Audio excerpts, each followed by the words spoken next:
one.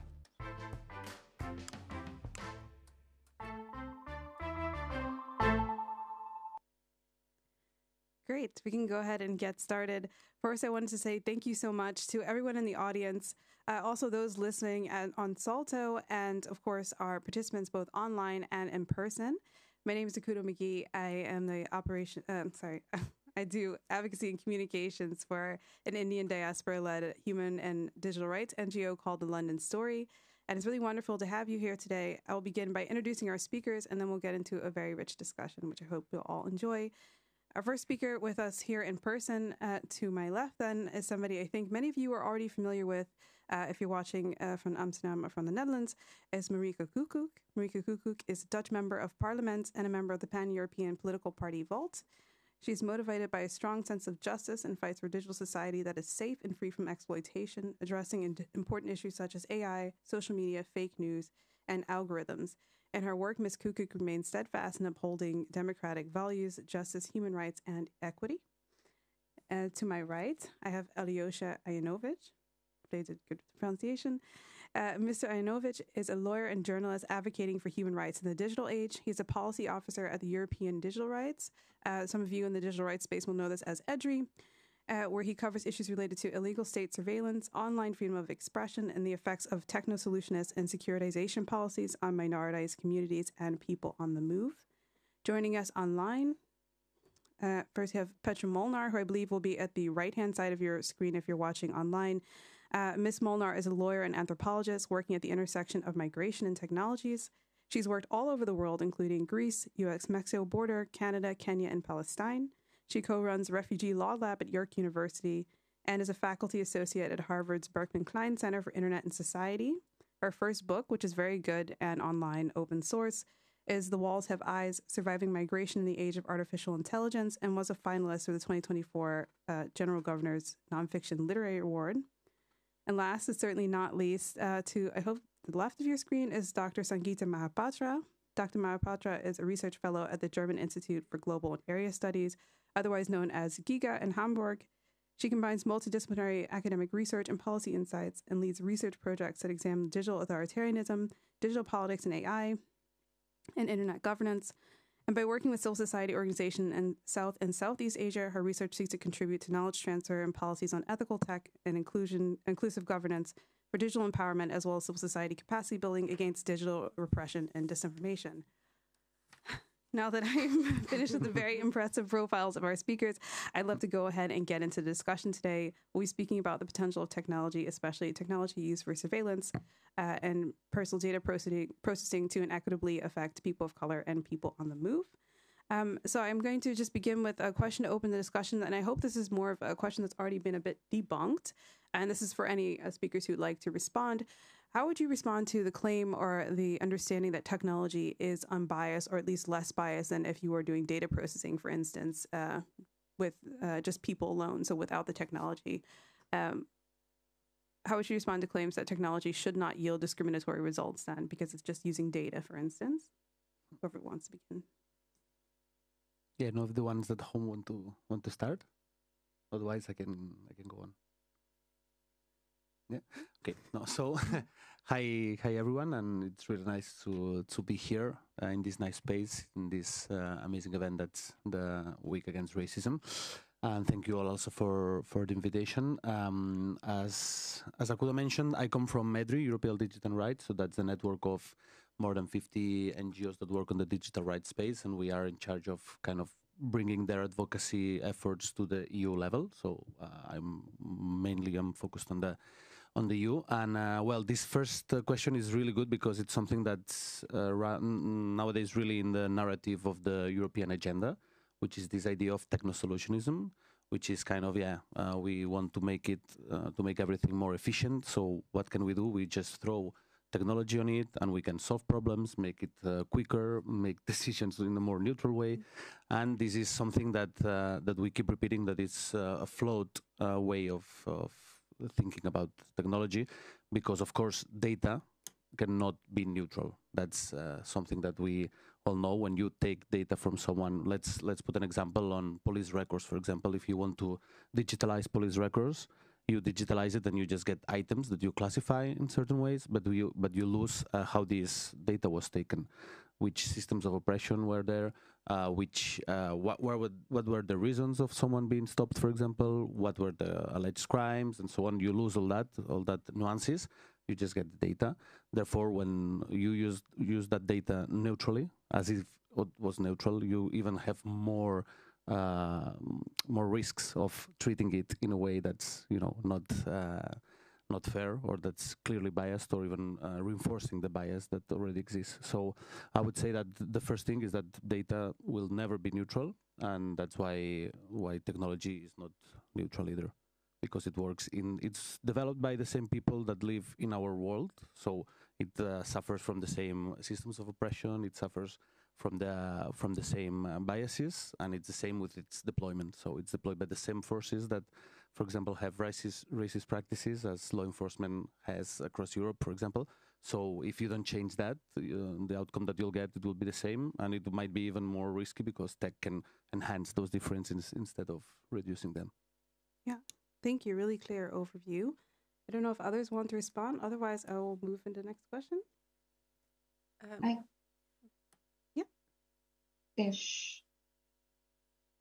Because this is a question I always grapple with. Like, can technology be neutral? And it is seen as some kind of a positive virtue, that to be neutral is to be blind to discrimination. But any technology, like I just hark back to Langton Winner, he had written in 1980 about do artifacts have politics, about how anything reinforces bias. And as Ali also rightly pointed out, that any technology is about the values, the power structures, and the infrastructure that mold it. But here, why I wanted to come in is because I feel that it's always seen in terms of negatives, but we do have an agency. We do have it's all about choice. How do we want to design it? So it need not be value neutral, but can we design technology and enforce our choice with positive values and upend the narrative about technology being value blind, but being value positive? I think this is what I wanted to talk about, is that anything in life can never be neutral, but it needs to be humane, if not human. So this is the point that I wanted to bring in. Thank you so much. Yeah, I was just thinking from more of a politics. We saw, like, for those of you who are not judged, we saw, and we are still living in the aftermath of one of the biggest scandals in the Netherlands, the more recent history when it comes to government, at least. In Dutch, it's called the toeslagenaffaire. I think loosely translated, that is the benefits affair of benefits scandal. affair, and what it came down to was that we discovered that the algorithms used to detect fraud when in use of subsidies, government subsidy, were biased towards those with a non-originally Dutch name, so to say. And here I think every politician in the Netherlands, at least I think they should, but I hope at least that we've learned that technology is not neutral, and that the effect can actually be massive and long-lasting. This was something that was discovered years back, and we're still dealing with the aftermath. And we're still learning, at least on the national level, how to make amends, basically, I would say. And I see that the same mistakes that were made by then are not at least resolved. So I think tech is never neutral. It's as biased as the data you feed it with. And therefore you should always have a human, or at least a humane, value-based approach to the tech you use. So I'm optimistic in the sense that I think it can be done, but it's usually not done yet, at least not by governments, not explicitly and not consciously enough. Yeah, thank you. Yeah, really interesting. And I think that's also something we'll return to in a bit, because this is not, of course, unique to the Netherlands. Anytime you have to process such a massive amount of data, every state institution uses some kind of program So it would be nice to look at how can we do the same thing, but then better in a humane way. Then I'm now stealing Sangeeta's points. Maybe we'll go then to the next question, which is more about the role that technologies like AI have in the regulation of migration or the lives of people on the move. And Petra, here I wanted to come to you because you've worked at various borders and you have very interesting experiences and also very interesting publications from your work. So I'm just wondering, from what you've seen in the work, how has technology affected the lives of people on the move, especially at the different borders where you've worked? Thanks so much for having me. It's a real pleasure to be here. I'm sorry that I can't be there in person. Thanks so much for the question as well. I mean, I think it's helpful maybe to try and trace a person's journey as they're moving through the world and how they're interacting with technologies at virtually every juncture of that movement. Because what we're really talking about now is a global system of often technological oppression that impacts the person at every single point of their journey. So when we talk about migration management technologies or border control technologies, again, we're talking about this broad class of tech. It can be things like social media scraping and risk profiles that are being made on you before you even move. You know, things like which mosque you go to on Fridays or who you associate with online. That can already be done against you before you've even set foot on your journey. Should you find yourself in a situation of a humanitarian emergency or inside a refugee camp, that's where we see technologies like biometric data collection come to the fore, for example. So that's things like fingerprinting, iris scanning, all these different ways that data is now being collected on mobile communities. And then when we come to the border, which in and of itself, you know, the border has been changing even as a concept, because these days the border is not just a physical location. It's really been disaggregated from that. It's been extending virtually into the skies through surveillance and horizontally also. That's where we see a lot of the kind of sharp tools that maybe people are familiar with. Things like cameras, thermal sensors, all sorts of draconian technologies too, like robodogs, for example, that have been announced by the Department of Homeland Security in the US, and AI lie detectors that are being tested out at different borders. And then there's another class of technologies that you might be impacted once you've already arrived in a country. So these are projects that might take the shape, for example, around voice printing technologies. So trying to determine your identity based on your accent or how you sound. Or things like carceral technologies that you might come across should you happen to be in immigration detention. So wearable tech that is being put on your body. But what I'm trying to do is paint this picture of essentially a global panopticon, because there are unregulated and high-risk technologies now that impact you along your entire migration journey. And it's important, I think, to have this kind of holistic approach to really get a sense of what exactly is happening and how far-reaching these issues really are. Yeah, thank you so much for that overview. Also a bit scary.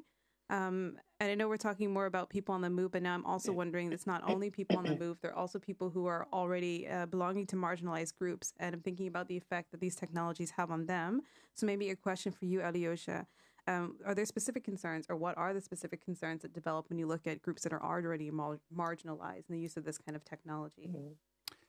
Well, it's more or less the same that we've already seen, like in borders, which is we see a trend of reinforcing the things that so people who are being, for example, stopped by racial profiling by police officers are the same ones that will be more targeted or more flagged as potential threats by tools of predicting policing, for example. There are two good examples. One is really linked to the Netherlands case. The other one is a bit different, but November in Denmark, there was a similar scandal like the one that happened in the Netherlands. So it was the same. The system of social benefits, of welfare, there was an investigation by Amnesty International that turned out that this system was flagging, was a system that helped, allegedly, officers from the government to try and see who was defrauding, like who was getting these aids without having the right to do so. and they had a kind of a first program to help them screen all the applications and flag some of them as potentially dangerous. So Amnesty International saw that they were first of all collecting massive amounts of data from everyone. So there was a form of mass surveillance because they were taking information about traveling, about who a person was meeting to, what was their use of their phone numbers, how many people were living in their households, and so on. So there was kind of a whole invasion of privacy, which was legal because all the data was held by the government legally. But when done in such way, it can be considered as mass surveillance. And what the Amnesty International saw, it was that this flagging was mainly going towards families that have a non-Danish typical family structure. So if there was like a mother and a father and 2 children, it wouldn't flag it usually. But then all other types of households were kind of more targeted, and that was something that, of course, in marginalized communities that have different family types, for example, or different ways of organizing their life in communities, can be targeted. So, and the result of that was that it was flagging like disproportionately people with migrant background. In this case, that's one example. The other example would be something that now it's allowed in EU law due to the new AI Act, the regulation that will kind of be modeling which AI technologies are used lawfully, which are not. And it's a thing that's called, it's not predictive policing. So predictive policing would be a technology that just by your data says if you will commit a crime or not. So that's not legal in the new legislation. But there's something that's called geographically predictive policing, which tells the police when they put all their data, which is of course not biased, the police data, they put all their data and they tell them in which geographic area is a crime supposed to happen at which time. And they say, okay, in this way we can send more police to that neighborhood. And then, so what happens? Usually these neighborhoods are neighborhoods which have social economic means that are lower than usual. So they send more police, they criminalize more people, they commit more racial profiling, they stop more people, and they enter in a kind of a recriminalizing loop that ends up with people who are already more criminalized than usual, which is migrant groups, to be even more than that. So that's a risk that we're seeing everywhere. Like it just multiplies the outcome of criminalization, of racialized decisions, of things that kind of are the ones that we want to fight allegedly with this tech. So it's really worrying to see this. Yeah, thank you so much for that. I think especially those of us in the EU, I mean, my organization also works quite a lot in India with human and digital rights. And for us, oftentimes we look at the EU law, especially the EU AI Act and DSA, as kind of like the holy grail of digital rights, because at least it's something to cling to for protecting these rights. And then to hear that these things kind of slip under the cracks is also unfortunate and very interesting, though, to know about. And I want to go maybe quickly to Sangeeta.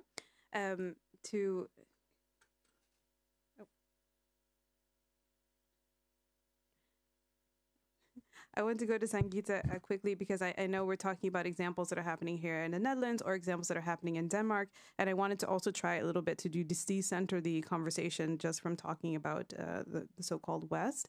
And I'm wondering from your research, especially you've worked with organizations in South and Southeast Asia, how are you seeing this play out in the so-called global South or global majority? Right. So I do see a kind of a 360-degree surveillance happening in many of these countries, especially India has what I also find it a surveillance democracy. And this has been happening for a long time, right? It's been for almost 10 years, where you have biometric data, social media data, as well as any mobility data being integrated into a central database. And there is also geotagging of homes or places where people are going and movement. So everything is under the radar of a government. Now, imagine, I just think about AI, and to arm a surveillance state with AI, that's such a scary prospect because any state likes a lot of power. So in India, for example, there have been a lot of false flagging cases, especially post COVID-19. During COVID-19, for example, we go beyond just it's the whole idea of CCTV cameras. Now, India has one of the largest CCTV cameras, almost commensurate with China. And in these CCTV cameras, your movement is always tracked and you're already modulating your behavior subconsciously. It's already internalized. A fear psyche is internalized. Now, this is just for people who are not at the margins. But people who are marginalized, they receive the short end of the stick. And we have seen occasions in which people from religious minority communities, people from caste uh, communities who have been traditionally targeted, like Dalits and Adivasis, they have always been targeted because it's always seen as they may be it's already, as they said, it's implicit bias in the system. And that's why I iterated the point on humanistic technology, because technology that is already has an implicit bias or you can't deal with it means you don't know how to, when it has no redressal mechanism, that's scary because it's just a top down kind of a disinformation. But I would like to also add in here that when we talk about surveillance tech, we always talk about the top down state based surveillance tech. Something that has been happening in India has been peer to peer surveillance. In housing societies, for example, they would track people who are relatively well off, would track the movements of people who are marginalized communities entering their gated communities and might flag them as unsavory elements and might report to the police. So we see a kind of a surveillance system emerging where tech platforms, where governments, and where civil society, also your neighbors, play a role in it. So we must also be mindful of the lateral surveillance happening with top down surveillance. And one more point with India that I feel is we must be aware of is also, so as Petra rightly said, it's carceral, right? There's always a feeling of you're imprisoned within this, all these eyes looking at you. But now AI has brought in gait movement, tracking your emotions, not just your facial. So there is this idea that if you even look as a suspect, or if you have emotions that look dangerous, you might be flagged. And that's something we must be aware of, that what level are we going if we don't put the speed brakes now?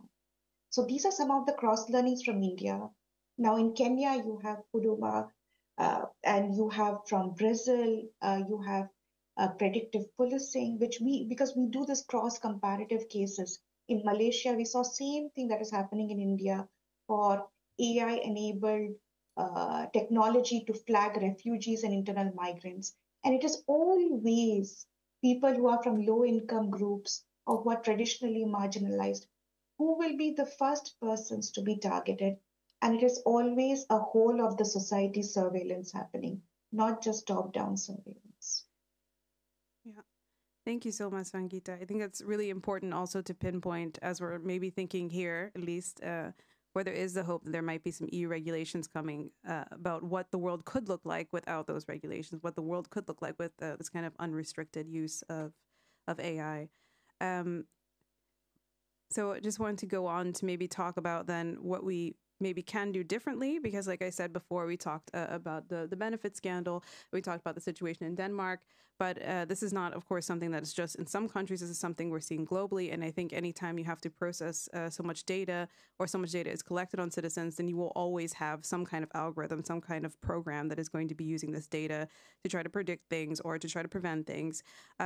So this is a question for any of the speakers who'd like to respond. How do we prevent situations then in which we're using these kind of algorithms or this kind of data?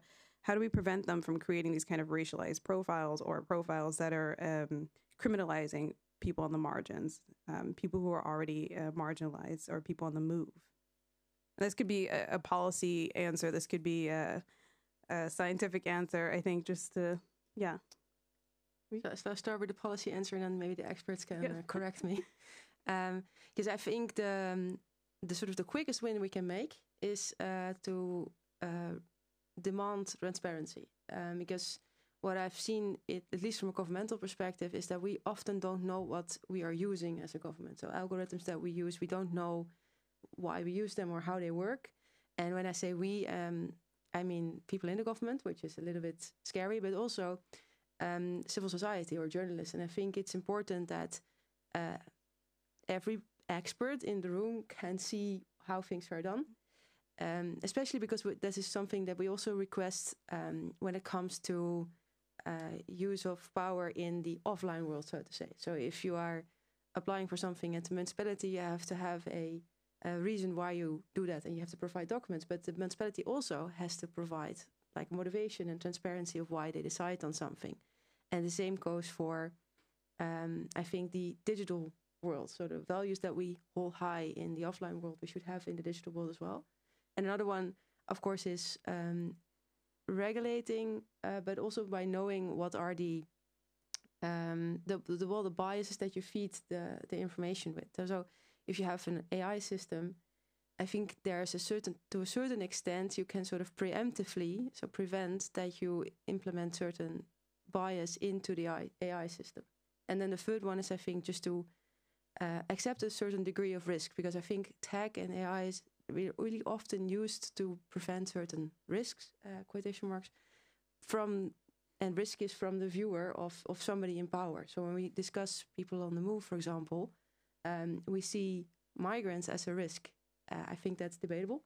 And they're not breaking any laws. And I think you can only say there's a risk, and then you might be allowing the use of tech for something when laws are actually being broken. And even then, they have to be, the use of tech has to be proportionate and necessary, excuse me. And now we don't have such high standards. And I think we often see that because of the group that we target, we're less strict with the values and the demands that we have. And I think that those three things they could prevent to a certain degree the risk of the use of tech. Yeah, thank you so much. Yeah, someone else want to jump in? Otherwise, I will. Maybe if I may, I apologize. I'm sorry. I'm just getting over a flu. For me, I guess the question ultimately is about, do we actually need the tech in the first place, though? And should that really be maybe the foundational point of the conversation? Because there's so much techno-solutionism in the way that states like to operate now, and I mean, society in general. But I think we ultimately have to start with the premise, well, is this even necessary? And if so, why? Like, what is the justification for more technology? And where could money be better spent than on some of these data processing projects, for example, that we know are likely to be discriminatory and racist? I would actually like to challenge the premise that the tech is even necessary in the first place. Yeah. Could I just jump on? I don't know if you want to move on to the next topic, so then just stop me. So there's something that I think this is a very fair point, and something I've sometimes struggled with as well. So I don't think tech is the solution to everything, and it's like too much presented like this miracle that will solve all our troubles. But what I sometimes struggle with is that I see the tech which could have a positive effect. For example, most people nowadays have smartphones, also people that have to flee or are on the move. And that provides us with the opportunity to, for example, have these translation apps or to connect quicker with a volunteer who can translate certain documents, which makes your application for asylum, for example, easier.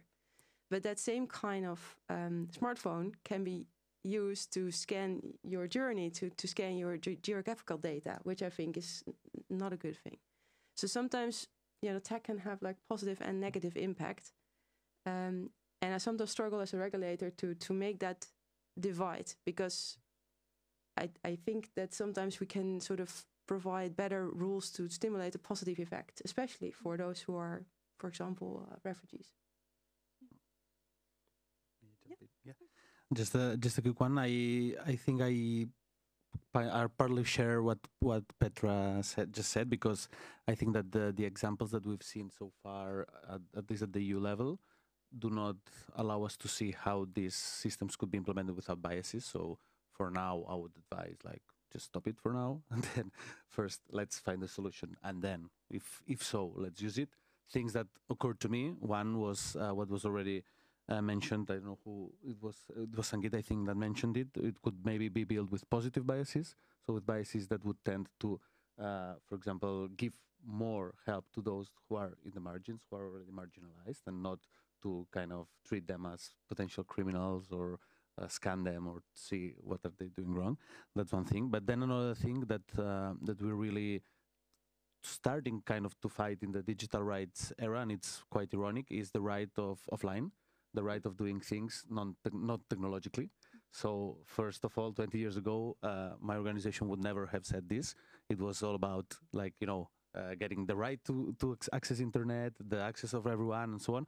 And now we are seeing that, this type of regulations that force you to be online, for example, or force you to use technology to access public services, for example, leave usually the usual suspects out of the game. So people who might not have regular resident status, for example, maybe elder people, maybe people with different abilities, and so on. So these are the same that are being rejected. So one part of this right to be offline would also be the right of not getting decisions that affect your life by an automated machine. So at least it's not to say that at least a person should be controlling. It's more than that. It's like the decision making should be done by humans, because otherwise we keep losing kind of this human part of what is public service. So Yeah. If I can add one thing here, is this. I think this is a very important question because the first thing should be give them a seat on the table. The person who are most affected. We always talk about this, but are they, like you have written here, inclusion, exclusion by design? So how about inclusion by intention? Bringing people, like I have seen in India, for example, when there was the unified payment system being operated because of a demonetization policy, which made it which made it critical for people who did not even have digital literacy to onboard into the online space. But once they were brought onto the table, like I used to go to the different villages and talk to them, I saw them so enthusiastic about it because it dealt away with the middlemen, and they learned fast, because when you give a technology that is user friendly, people learn fast. And accessibility is so important because it can level the playing field. So here, like an academic, I would go back to what Amitai Edzorne said in long time back, in 93, I think, where he talks about communitarianism, where you have this balance between individual rights and collective goods to find that sweet spot. So for that which is grounded on democratic values and not on shared goods, shared values, on morality, and on making people who are affected by it involved in the process so that there is a stake building happening in the long term. And this is not driven just by states or not driven by markets, but you're bringing in. And that's the power of civic interventions. I think this is so important, but often civic interventions are about CSOs. But how about bringing the people affected by it to be to be part of citizen oversight mechanisms, to see this right from the ideation stage. And we do see this happening in India, right from disaster management by farmers trying to use technology, which tracks their movements, which tracks their incomes, but also they are part of the design process by certain startups. So if we can scale this mentality, maybe we can start thinking about solutions. Yeah, thank you. I also really appreciate ending been on a positive note to that question.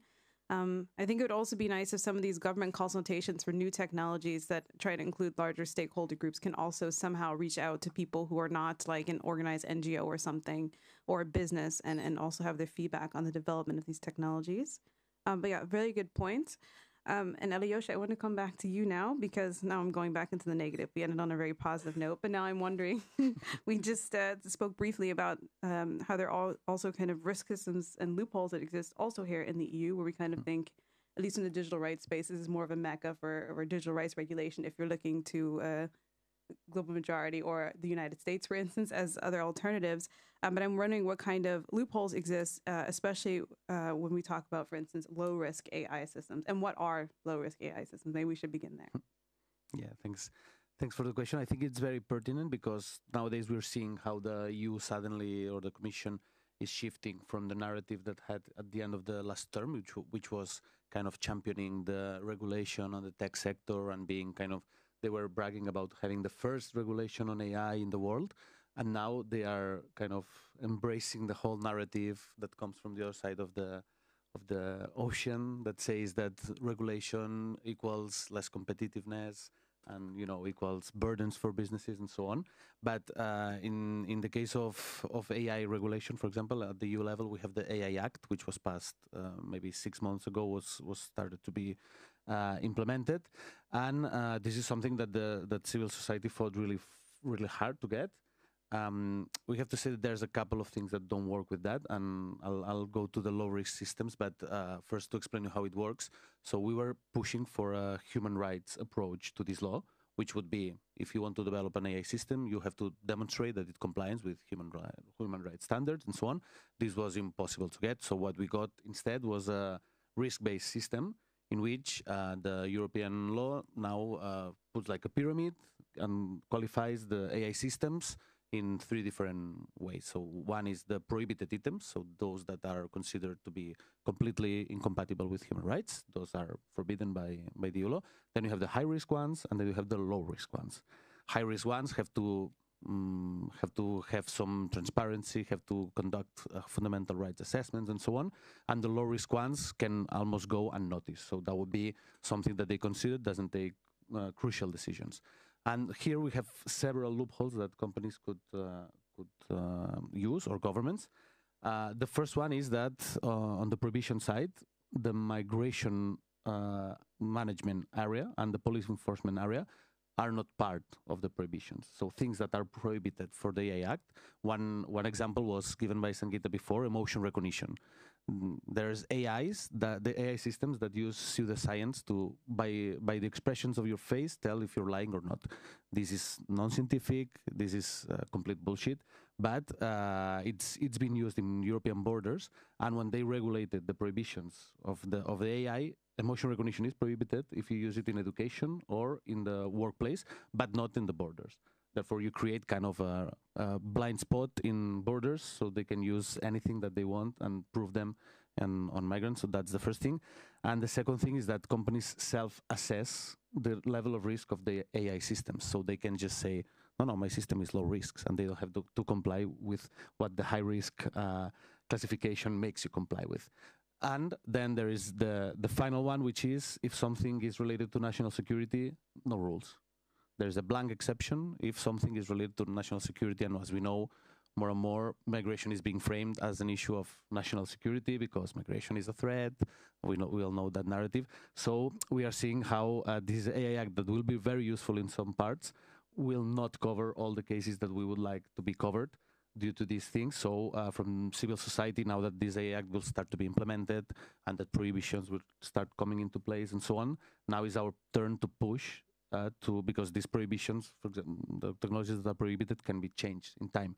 We are going to push to see more and more things prohibited and more things under the high risk category. But at least it's a starting step to build on that. I think it can be useful for our countries, and also it can be useful to see which loopholes there are, so the regulation can be more human rights compliant.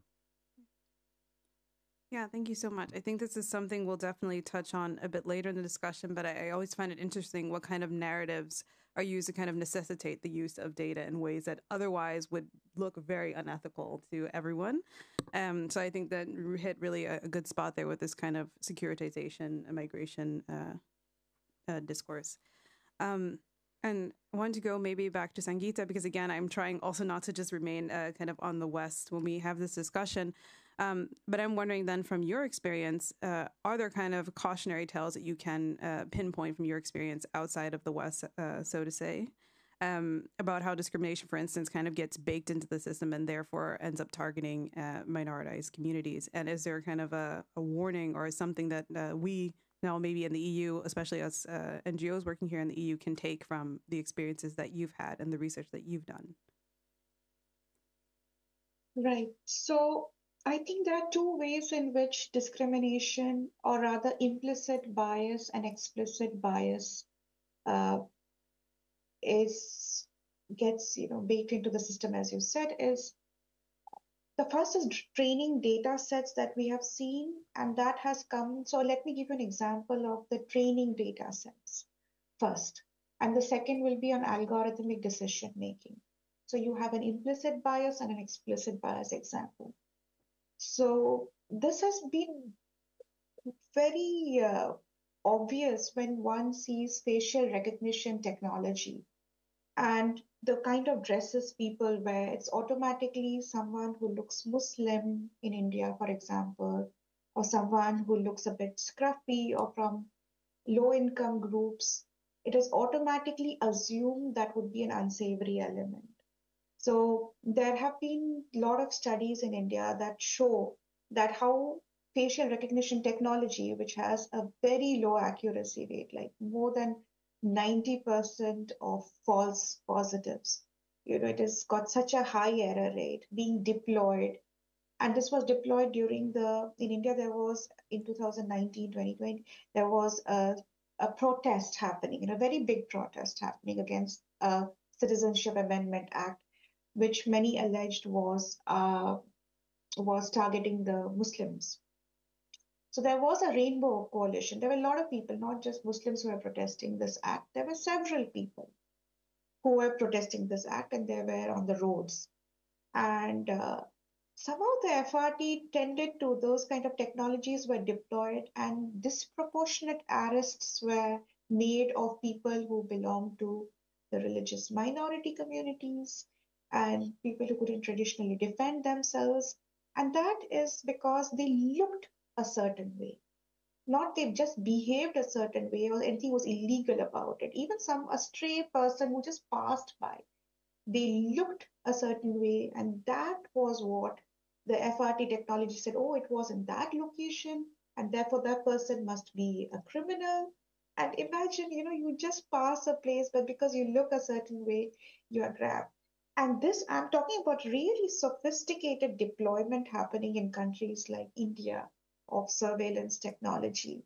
And I see so many parallels with Europe because I'm based in Hamburg, and I keep on comparing Europe with India, and I see so many cross-learning insights and so many cautionary tales from where one can draw lessons from countries which are supposedly democracy, but do things which veer towards autocratic tendencies. And that is where, so this is the first one on FRT.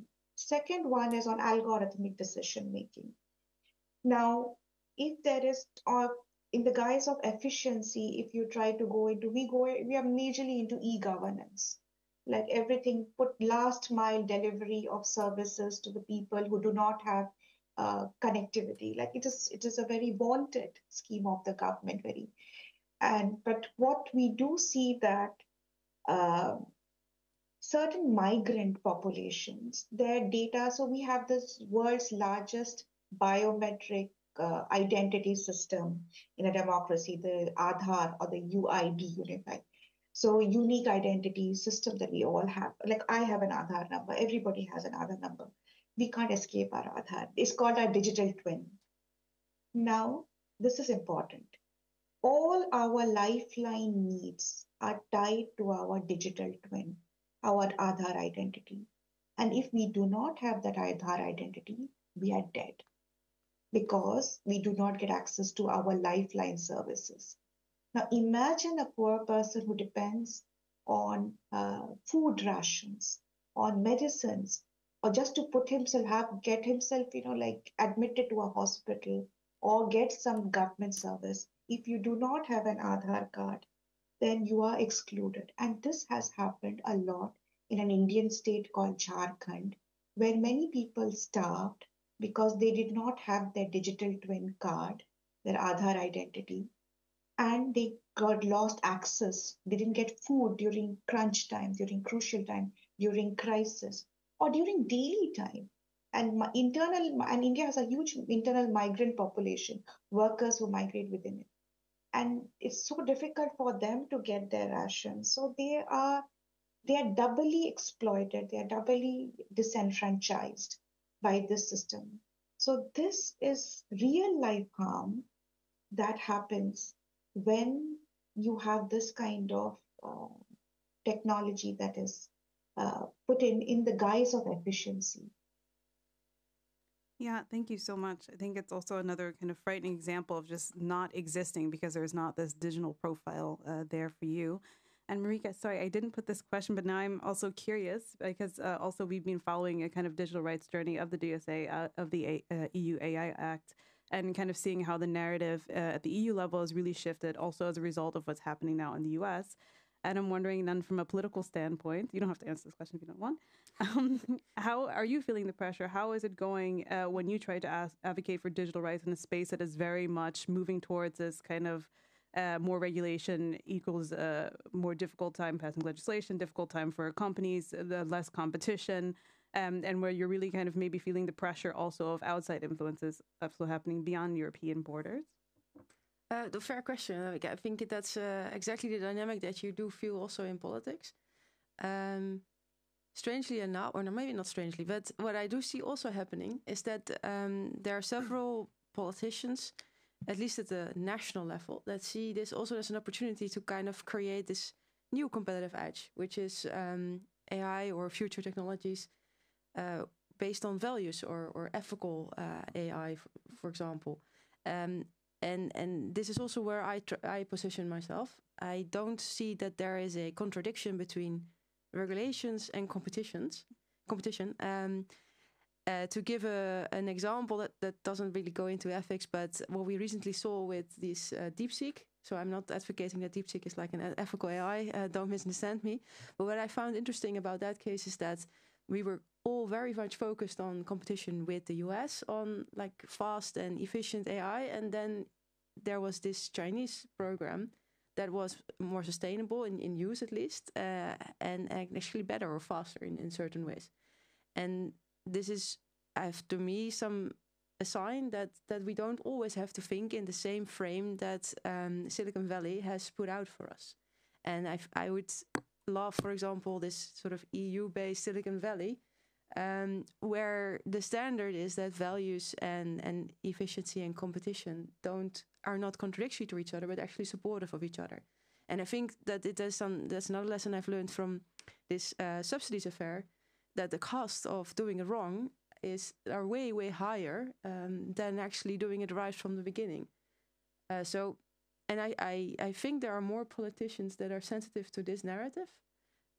Maybe not always on the right levels, because you are very much right about the European Commission sort of leaning into this wrong narrative, in my opinion.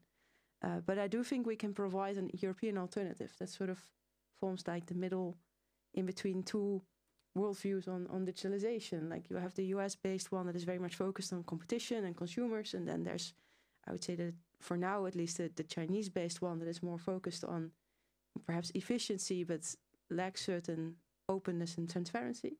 And so you could be in the middle as EU and be a serious competitor. That's, to me, that's where we are right now lacking as a European Union, at least, that we are not seriously providing an alternative where there could be one. Yeah, nice to hear from you, from your experience. And I hope this also, both kind of the energy you might get from imagining a different way, a different path, but also listening to examples like what Sangeeta mentioned from what's happening elsewhere. I hope this also maybe influences policymakers on some level to at least try to avoid what we're seeing in other places in the world. I would just go to maybe a certain form of surveillance that I really wanted to also hit on. And Petra, I will call on you. I hope it's okay and your voice is okay. I'm wondering actually specifically about biometric surveillance. What is it, and how does it disproportionately affect maybe persons of color or people on the move? And I'm also wondering, especially from your experience at the border, because I think this is one of the areas that is just being turned into, at least in a narrative way, these areas that need these kind of technologies, and where certain rights are a bit left on the back burner when it comes to the use of these technologies. So interested to hear your experience there on the border. Sure, and I think this is such an important element to the story, the role of data and biometric data in how surveillance has become normalized and also tied to the person. So when we talk about biometric data, what we're really talking about is data that is somehow inherently tied to a person's body. You know, I mentioned things like fingerprinting, but it can also include iris scanning, the pattern of your veins, the way you walk, and all sorts of other data points that are being collected on you. It, of course, becomes surveillance when it's used for purposes of control, to make communities intelligible, knowable, and trackable. And the border, once again, becomes this kind of perfect testing ground for this type of data. But I think it actually maybe goes beyond that. It's this almost obsession with data that we've been seeing, you know, and I will speak to it from the migration side of things. Sometimes people call it the kind of datification of the refugee response. This obsession or this idea that more data is always better, that there is something to be gleaned or extracted from mobile communities for a variety of purposes. You even see this at the international level. For example, you know, one of the many documents that exist that the UN has put together is the Global Compact on Migration a few years ago. If you go to this document, which is non-binding, but it is a normative document that multiple member states are able to work with, the first point is that more data is necessary. You know, I'm someone who straddles the world of practice in academia, and my data world is more on the qualitative side. So I see the role of data as being very important as well, but at what cost? And I think that's what we have to query. Why is data and biometric data so integral to the story now? And I think the thing is, with biometric data, there's something particularly, I don't know if the word disturbing is the right one, but something very embodied at the very least, right? Like your body can literally become a data point. Your body is a border. And when it is also then feeding into this economy that needs more data in order to run massive algorithms, to run a lot of the kind of projects and programs that are being put out there, again, why is more and more data extracted from marginalized communities and spaces of humanitarian emergency, like refugee camps, like borders?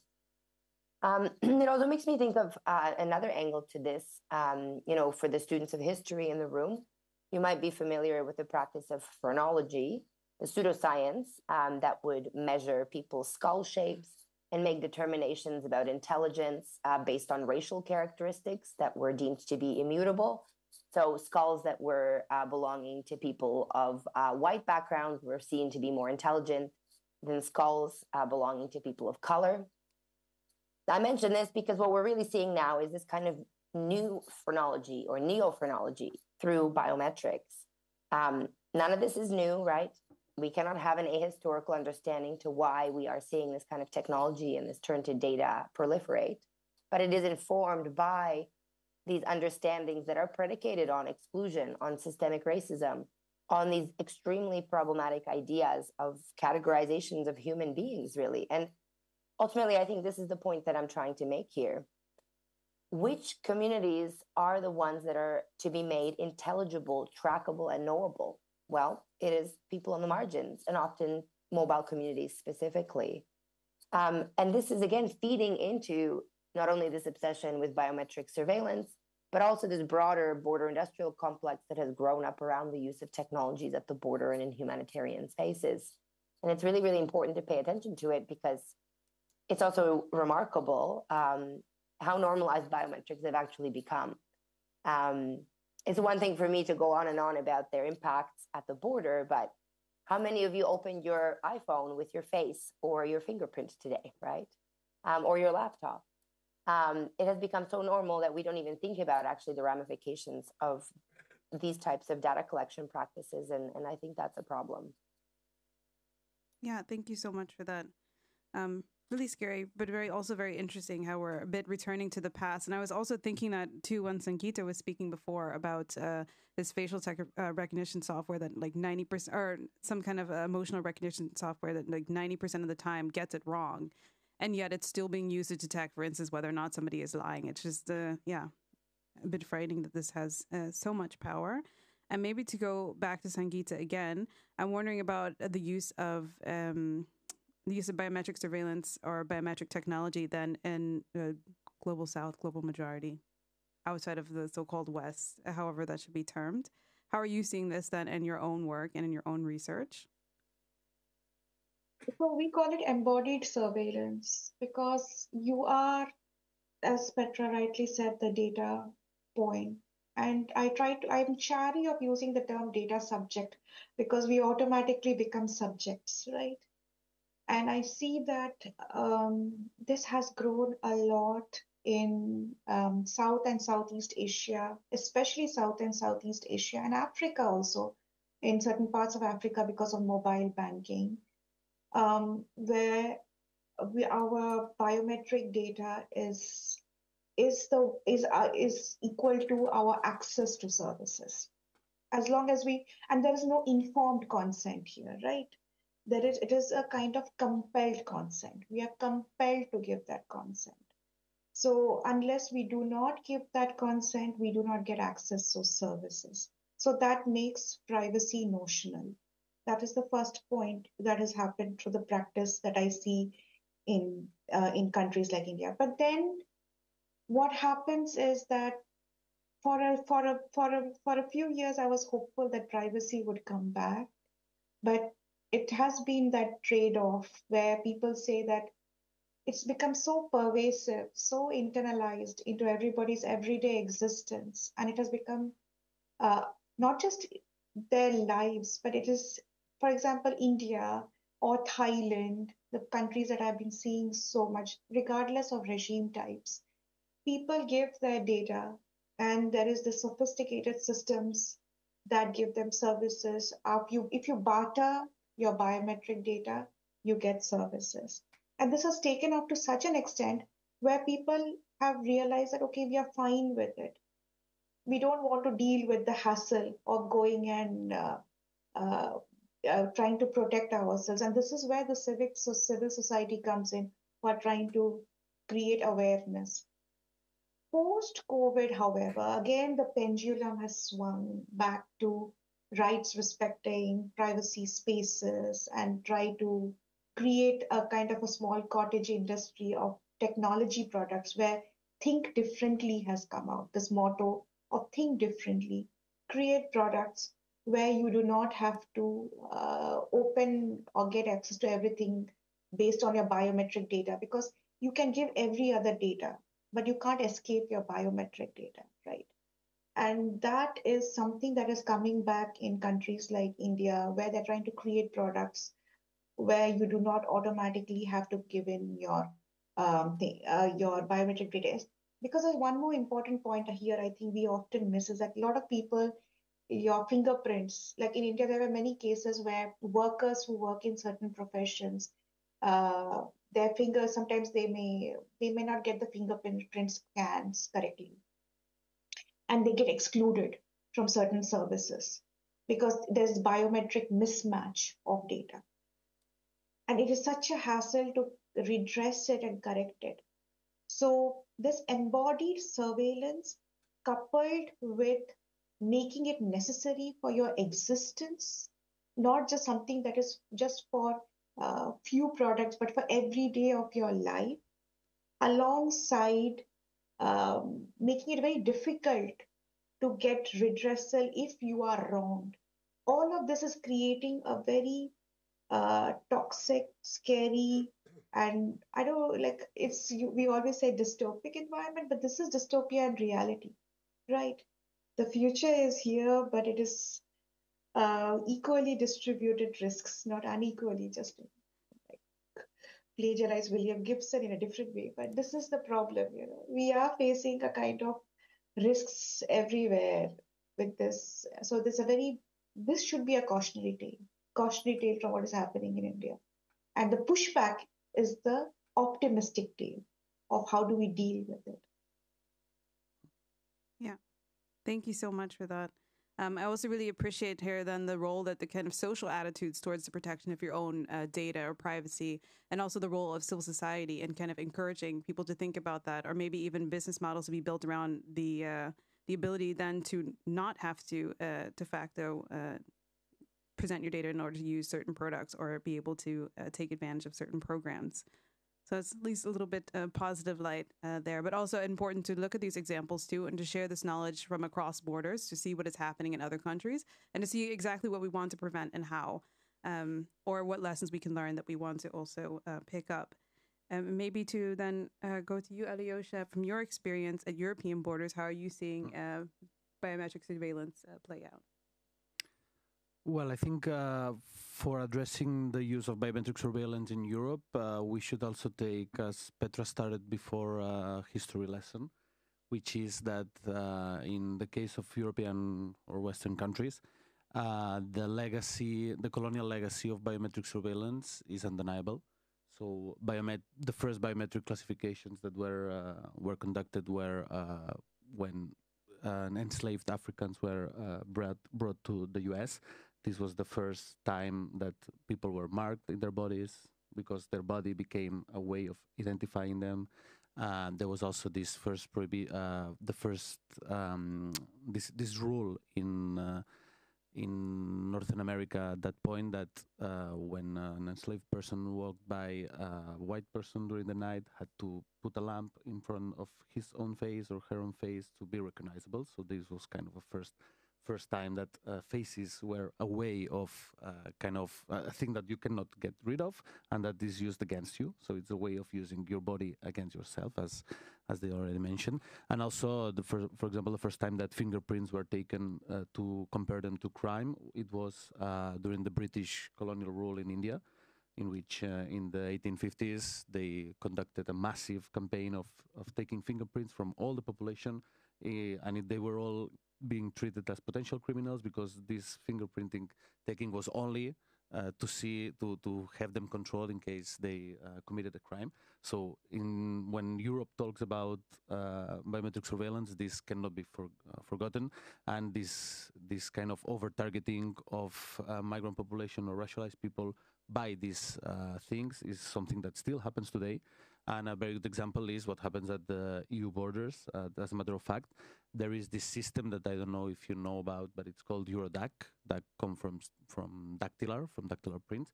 So it's a system that centralizes all the fingerprints of people that enter Europe illegally or irregularly. So this has been happening for years now, that Europol, which is this kind of EU-wide law enforcement force that has very narrow ways of functioning, has been dealing with fingerprints, and this in the last migration pact reform, which was 1 year ago, has been even furthered. So now everyone who enters from an irregular entry point at the EU has their fingerprints taken, have their biometric face data taken, so pictures and so on. And this is just so they can be identifiable from now on, because this becomes their document. Their body becomes something that can be used to expel them afterwards or to do things like that. And this is for me a really clear example of how Europe has kind of citizens who have full rights, like the ones like myself who hold a EU passport, and then citizens that don't have rights. A good example is that in Eurodac, for example, they can take fingerprints from children as young as 6 years old from the last reform. So children of 6, 7, 8 years of age can be forced to give their fingerprints in order to store them in case they commit a crime in 1 year. I mean, what's the whole point on that? Whereas the GDPR, or the Law Enforcement Directive, which is the regulation that treats with our data, you cannot give an informed consent until you are 16 years of age. So it's creating, like, by law, people who have rights and then others. And we see that the ones that are being affected by this type of biometric, particularly targeted surveillance, are people on the move, basically, people that are racialized as well. So this is a trend that comes from far away, and it keeps reinforcing itself. Yeah, thank you for that really concrete example. And I think maybe we should shift then to a conversation that's more about something we've been hinting about so far.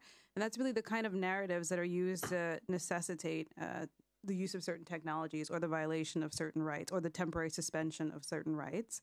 So I just want to maybe then ask, how are these technologies being legitimized? And maybe, Marika, I can start here with you because you talked about maybe a less... we'll start from more optimistic to less optimistic, if that's possible. If there's anything optimistic, because you mentioned, for instance, this discourse that's developed, especially in the U.S., about this kind of tension unnecessarily between progress and regulation. So this is maybe one of the discourses that develops. So can you speak more about how you've seen that play out in your own work? Is there this kind of tension created between the two?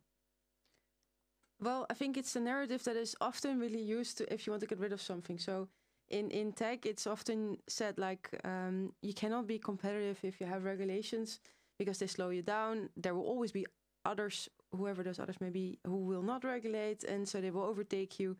So it's really a narrative that sort of forces a win-lose kind of outcome.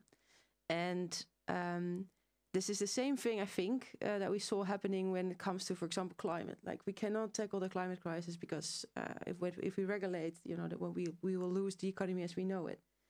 And I think the same is now happening, and there you see the strength of narratives when it comes to migration and to refugees. It's only and only put in this frame of criminalization of national security. We have to know who enters our border. And I think if you repeat the narrative long enough, the majority of people will start believing it. And if you have a narrative, you will also sort of automatically look for proof or evidence that that narrative is correct. And there's a big risk. So I think it's fair. The question that was posed earlier, do we need tech for this, is a question you always should ask, because the narrative sometimes sort of forces you to think that, yes, we do need it. But if you take a step back, I think you should always ask yourself, would I want this in the offline world? Would I want this for myself if I'm on the move, if I have to flee, or if I have to bring my children over across the border? And is it proportionate, and is it necessary?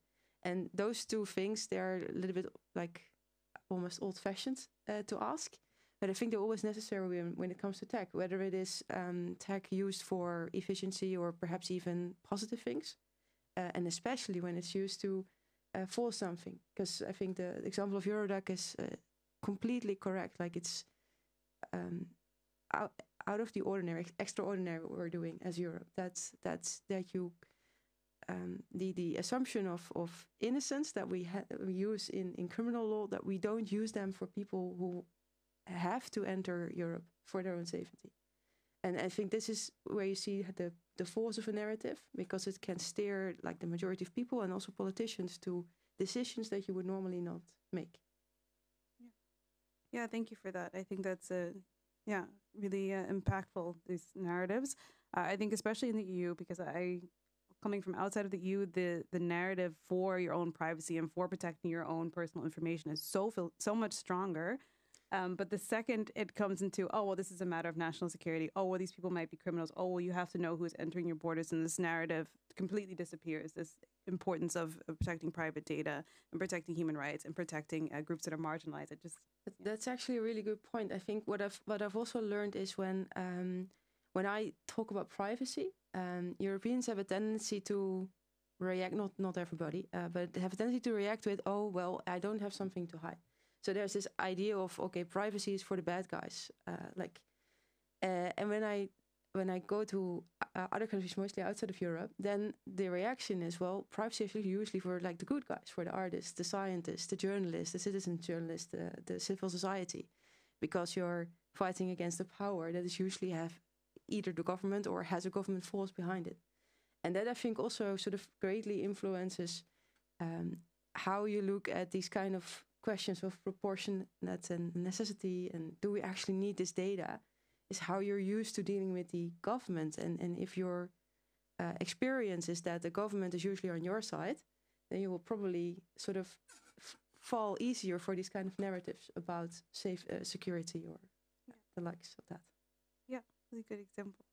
And the question I think is posed to everyone, but I did want to also maybe go to Petra briefly because you have worked on several borders, and I think this, especially this narrative of kind of securitization, comes up over and over again as a narrative that's used to legitimize the suspension of certain rights that ordinarily most people would find integral to protect. So, what are you seeing at the borders? And also, very interesting if you can talk about borders outside of Europe as well, from your experience. Sure. I mean, security and migration now go hand in hand, and it, as has been said already, is one of the most dominant, if not the dominant narrative that is shaping what we innovate on and why.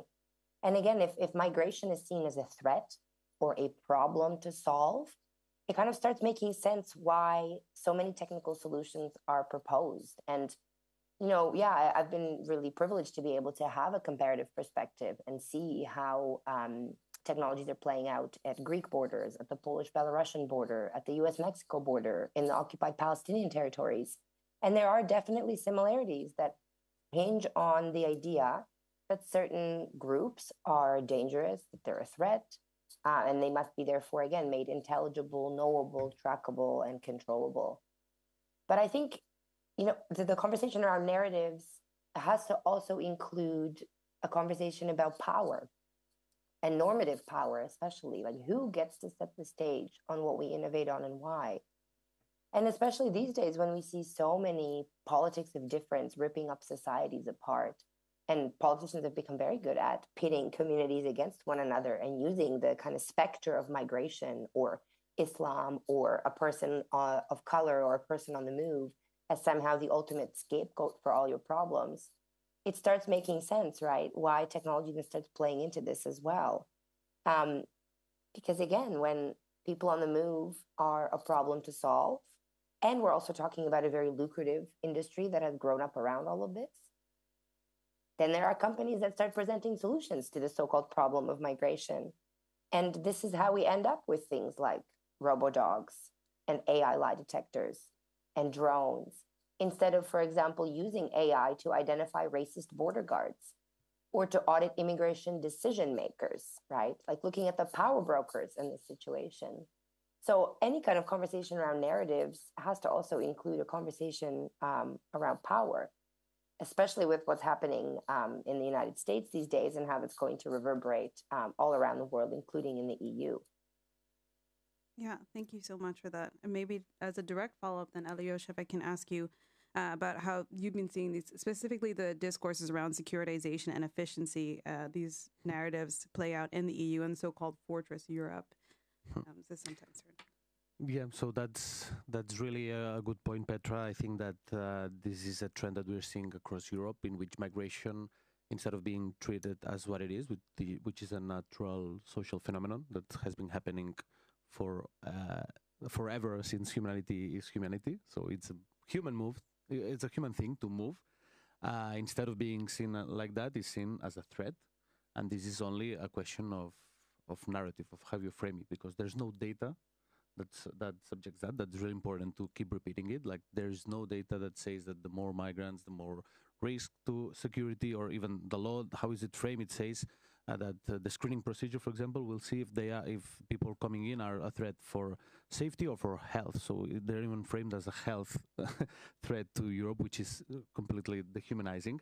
And instead of doing that, what Europe is doing internally, I think that's a thing that has to do with how the political landscape is turning into in Europe, is seeing more and more migration as a threat, as a way to keep throwing money into these companies that, like Petra said, that are privatizing all the control of our borders, as that is more safety for us to have our borders in the hands of private people.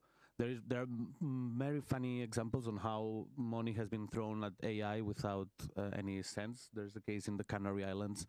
So I come from Spain. That's our more southernmost border, and there's lots of ships that come from Senegal and from the west coast of Africa to Canary, in one of the most dangerous migration routes in the world, probably. So they developed a system, an AI system, that flags each ship that comes into their radar into either green, which means no risk. Yeah, orange, which means might be a boat with refugees on it, or red, which means there are refugees in this boat. The risk are the refugees. The risk is not of the refugees to die in that Atlantic Sea. No, the risk are them being able to arrive to the coast of Canary Islands. And they put tons of money in developing this system, which imagine if it fails and flags something as a green boat, for example, and then it ends with the life of 200 people. Imagine the risk that this AI can have. But besides that, they developed it, they implemented it, but then they found out that they don't have enough boats. Like there are 14 guards that operate 6 boats, and there's not like by far they don't have enough means to even and go to conduct what they have to conduct, which is safe and rescue operations for people that might be in risk of dying. So this is a good example on how we are throwing money into AI, as AI would solve everything, but we are forgetting the first things, which are the more practical side for the first one, and the other, the protection of the people who are on the move, because they are the ones that are at risk. So the whole narrative of putting the risk on us as Europeans that are living happily in our countries, instead of the people who are risking their lives to come, instead of focusing on their risk, we're focusing on ours, and that's just narrative. So that's not a reality. We are not in risk, and they are. So what we have to work a lot from the civil society, and more now that we have less and less governments that support us. So we are kind of going against everything and the next 5 years don't look very good at this at the EU level. Our role is not to forget that and not to fall in their game and then start to find narratives on how to mitigate the risk. No, because then you are already entering in the narrative. So for us, from civil society now, our role is like to be really clear on this narrative war, because it is important. Yeah, thank you so much for that. I think it's very interesting how even if there is not really data to support a claim, if the narrative is strong enough, then you find yourself repeating it and then believing it, and then you can throw a lot of money and a lot of programs to suspend fundamental rights because you believe that these things are actually happening, even when they might not be happening. Maybe then to flip the conversation to something slightly more positive, how do we then challenge these narratives? Maybe I can go back to Sangeeta. You spoke a little bit, actually before this discussion, we spoke privately, you spoke a little bit about this kind of artificial tension between technological advancement, for instance, the growth of AI, and the protection of fundamental rights. How do we challenge these kind of narratives that have been created? Maybe this is also interesting as a follow-up, Marika, if you can talk about how we might be able to challenge these narratives from a political side, because I think for a lot of us who are in civil society, it is a difficult climate to work in at the moment. But maybe then to start first with Sangeeta. I always find that as soon as we start the conversation or by pitting regulation with innovation, we automatically create a false binary, or we fall into the trap of, I would say, the big tech trap, narrative trap, where we buy that argument. And I would follow up with what Alicia said about reset the terms of reference, reset the conversation, don't react to the conversation. Because there has already been a precedent that we are not talking about how do we reset it. So if you're looking at it from a positive view, is that in my conversations with a lot of tech platforms who have been working in India and in Thailand, mostly, what we do, and in Singapore, what we do see is that regulation is never the problem. It's over-regulation that's the problem. So reset the conversation by telling that for us, how do we reframe it? By calling it that regulation basically is about the expression of ethics in technology, that do it right. That is the first thing, that's not to use this binary, not to allow ourselves to even enter that realm of conversation. Instead, create your own terms of reference, create your own conversation so that the government organization or the tech organization who are the power centers, right? Because we are not at the table at the center of, we don't have that power.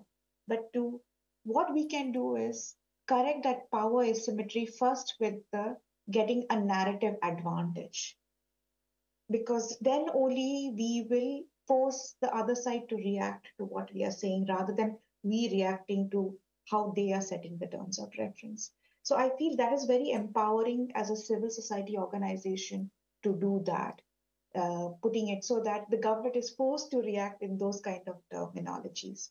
That regulation is not bad, over regulation may be bad, but how do we do it right? Second is, do we have a precedence for it? So there is, again, going back to an academic thing, but there is, if I would draw your attention to this article by Julia Black, and in 2005, she wrote about this in public law, she wrote about responsive regulation, how it is graduated, flexible, and it goes with advancements, and do it in that kind of a framework where there is no collision course between the two. Rather, they are both harmonized, and we do need. The thing is, we can't completely exclude technology, but as Petra rightly said, we can always think about what kind of technology do we use and what kind of data we use, because not everything is wrong. So that would be the second point, bringing in. So after having this narrative course correction from, and we have seen this, the Internet Freedom Foundation, for example, in India. I always get inspired when I read their posts, when I see so much groundwork being done in these countries. SafeNet in Indonesia, for example, is creating this alliance of civic organizations where they are not responding to the government, but they are bringing in this discourse, they are getting the discourse dominance. And the third aspect which I see is, which also flows from what you said about you and what you discussed about the securitization discourse, because as soon as securitization enters into the narrative, you foreclose any prospect of accountability or responsibility. How do we push back against that? So here there has been this drive to, what do you mean by national security? Break it up. Tell us, what do you mean by this definition? Get in this definition clarity. Suppose, because we saw this, for example, in suppose this for fake news, for disinformation, for example. What do you mean by fake news? What do you mean by disinformation? Make it very clear cut. What are the harms? What are the online harms? What are the offline harms? How do you define harms? Don't define it by the actor, define it by the act. So we have a lot of things, for example, and this, we have a history to learn from, because all of this had happened post 9/11, when the security state, the surveillance state, developed in US first and then developed in India and Israel and so many other countries that we saw simultaneously during that point of time, where this color coding happened of threat level of people having this sorting happen. So these are some of the things that, some of the measures in which we can move the conversation forward, rather than be like not just simply think that what the US has done, that is the canonical truth. Rather, we challenge that truth and say that this is the way we will redefine the threat. This is the way we will set the terms. And this is the way we will go about it. And then we try to somehow balance that power asymmetry that is slowly developing with this collusion of tech platforms with illiberal minded governments, regardless of them being democracies. Yeah. Thank you so much, Sangeeta. Really helpful. And I think also just the point you raised also about definitional clarity. What do you mean by this? How is it a crisis? What kind of information needs to be used? Why do you need to use this information? Just asking those questions can very easily break up an argument that is maybe just completely false. But I just want to turn to you, Marika, because I also want to shift maybe the conversation. I think a lot of us here are either from civil society or just regular individuals, maybe, as you can say. But when we look at who really has the power to make these kind of changes, I'm wondering, do you see a space in the political space as it now is to really shift the narrative or to challenge the existing narratives that are out there? Yeah, there are definitely a couple of opportunities. It's not per se easy, but I think to, as was said, to have your own story, so not be reactive, but present the facts as they are. I still very much believe in the power of facts, which I think, funnily enough, you can also use AI and all those things that you can use to provide better data sets to kind of point through the lies that are being told. That's one thing you can do. And I think what you see these couple months, at least in the Dutch parliament, is that there is a bit of a lack of certainty about whether this is the right cause. So you see more middle parties also doubting whether this is really what you want. And I think that's a good thing. And a couple of things that attributed to that sort of hesitant attitude, and perhaps this is the opportunity to drag everybody back to the right side of the line. There was, for example, a resolution passed forward where the VVD, the Liberal Party in the Netherlands, requested a research on the thoughts and also emotions on how attached you were to the Netherlands, only passing towards people with a migration background. And in the Netherlands, you are defined as a person with a migration background, whether when your parent or even your grandparent comes from a country outside the EU. So that's actually an incredibly far-reaching resolution, and that was passed, and there was a huge backlash from society, and that made a lot of the middle parties doubt and in some way or another apologize for that. And I think that's where you see the power of collective saying, this is beyond what is normal. This is not okay with us. So we don't have to all agree on where we want the future to go, but we have to all agree where the basic line is. And then there are political opportunities to steer back. And then I think there's also this matter of narrative. And as a politician, it's sometimes very easy to sort of go with the narrative because the majority of people at that moment in time says that is the right narrative. So it's always important to challenge the narrative, to ask, why is this actually true? On what do you base your claim?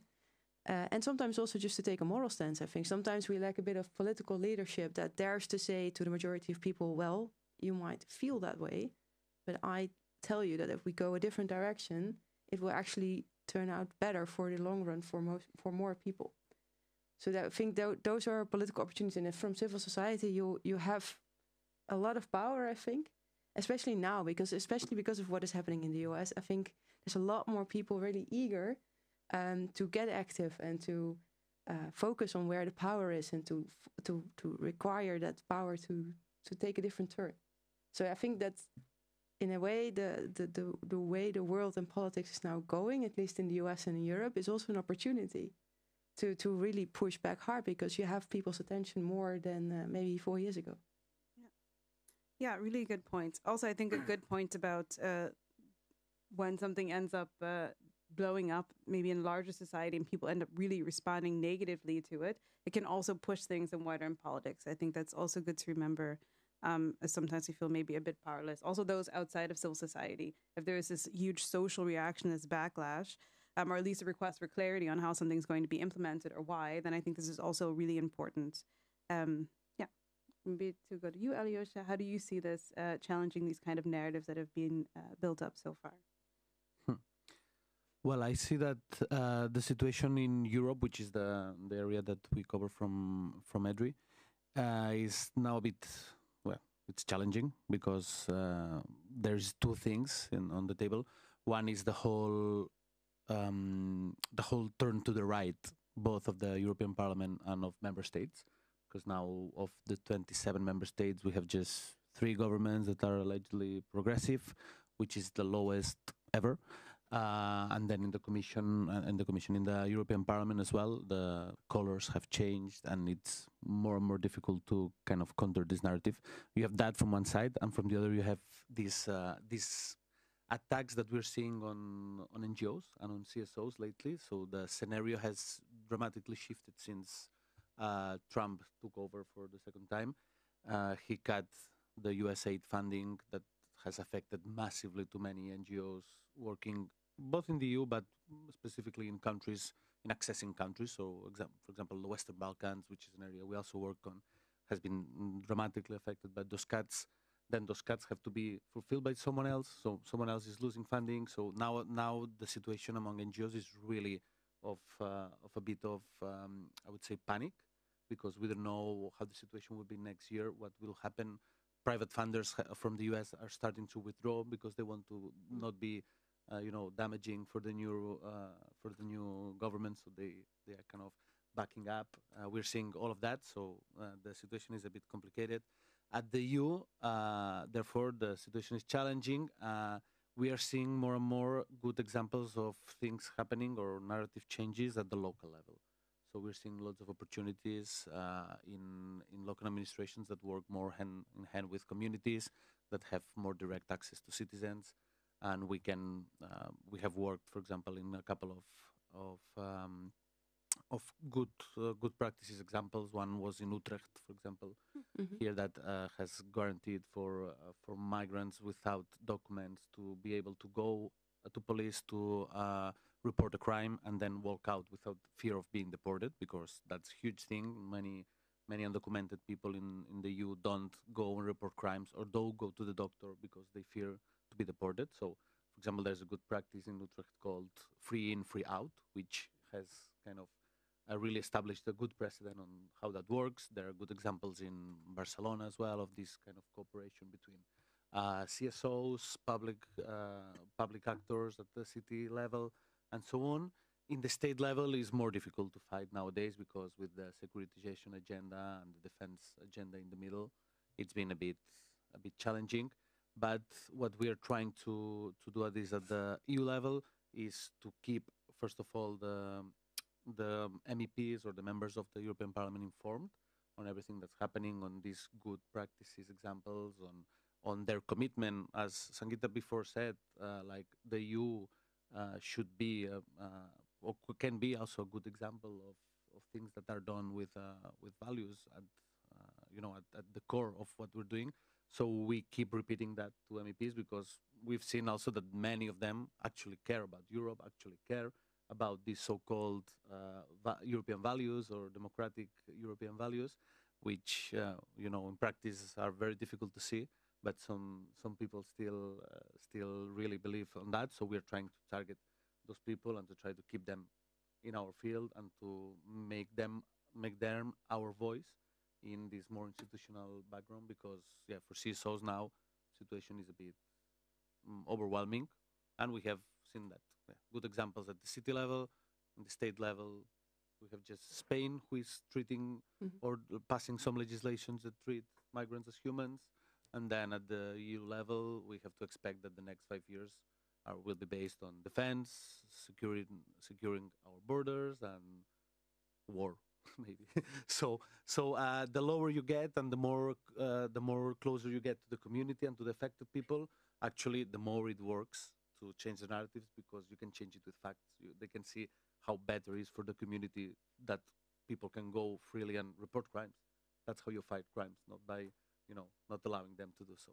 So that's something that we've seen, and therefore I think it's a good example also for political parties to try and be engaged at the local level and not forget the local level, because that's a way to make an actual difference. Yeah, thank you so much for that. And I think you already touched on really my next question, which is for anyone who would like to respond. Then how do we increase the consideration for migrants, refugees, minorities, people who are vulnerable in their contexts when it comes to regulating technology? I mean, I think, Sangeeta, you gave a really good example, for instance, of people who can just speak out, whether in a civic group or groups that go into local communities, asking them about the implementation of new technologies that might need to use some of their biometric data or might need to surveil them in some way. Are there ways to include these groups in the discussion so we can kind of avoid the same mistakes we seem to be getting into over and over again and globally? I don't know who would like to start. I think this is the hardest question. And that has to do with because ideally you shift the narrative, because the moment we all the majority of us realizes that migration and refugees is really something that is core to our human being and a normal societal thing, it will automatically become less normal to use this kind of really far-reaching tech. So that's ideally what you want to achieve. But in the time that you didn't manage yet to shift the majority of the narrative, there's always sort of, you have to, I think the best way is then to take a step back and to ask yourself, is this what I would want if it, when it just comes down to what we normally use as a weighing and balancing matter, is this then normal? And this is where, so I'm a lawyer by background, but so maybe I get more excited about it than most people, but this is where I get excited, that we have a sort of system of regulations, but also legal principles in place that help us to take that kind of step back. I think we just too often allow those in power to sort of overgo that step. But if we take that step back, then we come to different conclusions. Then we wouldn't have a Eurodac that allows or forces 6-year-old to give their fingerprints. So to fall back on sort of the baseline that I talked about before, like there is a certain baseline that's there we have an advantage because that's already there in the law. We just have to focus the attention more on that, I think. And then there's a narrative that you could provide as your own narrative, that of morale, of it's a human being and human nature to want to take care of others. And perhaps also that of opportunity, which sounds a bit opportunistic. So there's a risk to that. But there's also, of course, there's a need of young people in European society and of talent, which I don't think is the way to look at migration. But it's one of the ways that you might use to persuade people to think about migration in a different way. So I think those are kind of alternatives you can put forward to help people change their minds. Yeah, thank you so much for that. And maybe I will also go to Sangeeta because I was thinking when it comes to including more groups in the discussion and maybe forming technologies in a way that are more considerate of people on the margins, we might look at maybe a negative example of that and looking at the recent Paris AI Summit and how civil society was a bit excluded from that. So are there particular lessons that we can learn, for instance, from these kind of summits that are really designed to bring together stakeholders that maybe then de facto exclude particular groups? Here we're talking about civil society, but I can also see a summit that is inviting civil society that maybe then excludes people at the margins.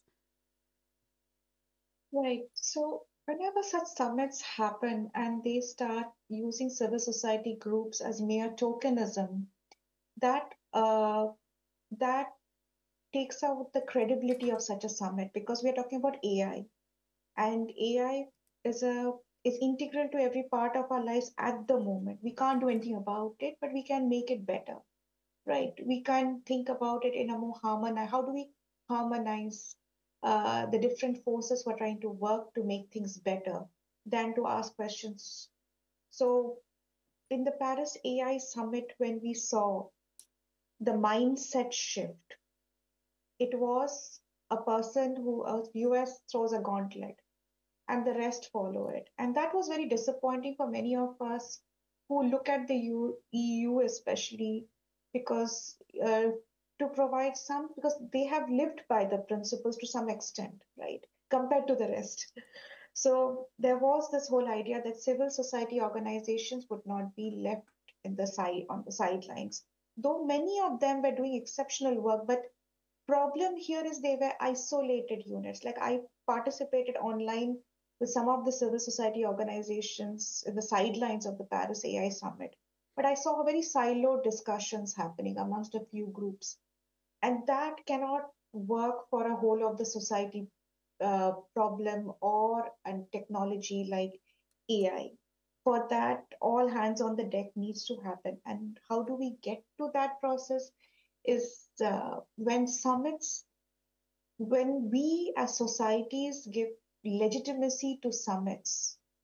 It's a very powerful thing we have at our disposal. We have social media, we have our ways of making our voices reach out.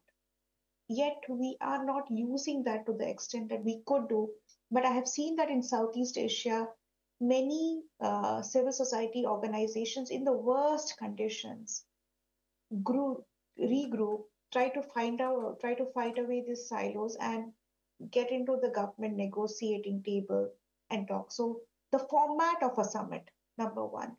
So it can start with media, civil society organizations, and media. If they can, right at the preempt, because the next AI summit is going to take place in Delhi, in India, and I'm interested to see how civil society organizations start making their presence known, and who are the civil society organizations.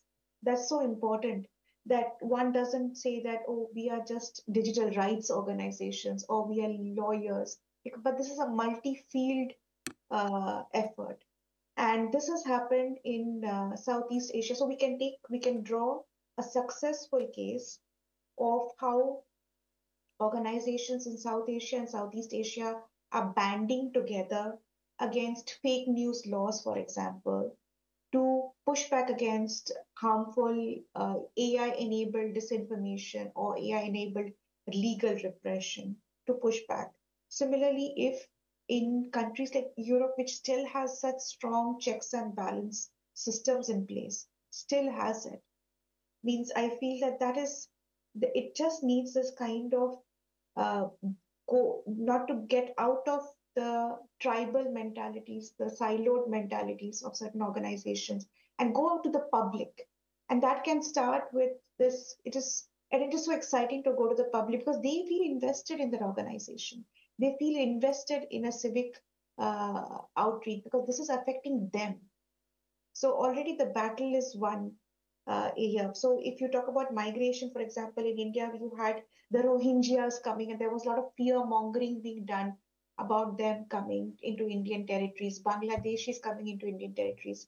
But a lot of civil society organizations in an eastern state of in West Bengal, I saw many civil society organizations coming together using local languages and using images, like visual aids as a tool to debunk a lot of disinformation and try to also bring in startups, because always band together the small players that start designing alternatives.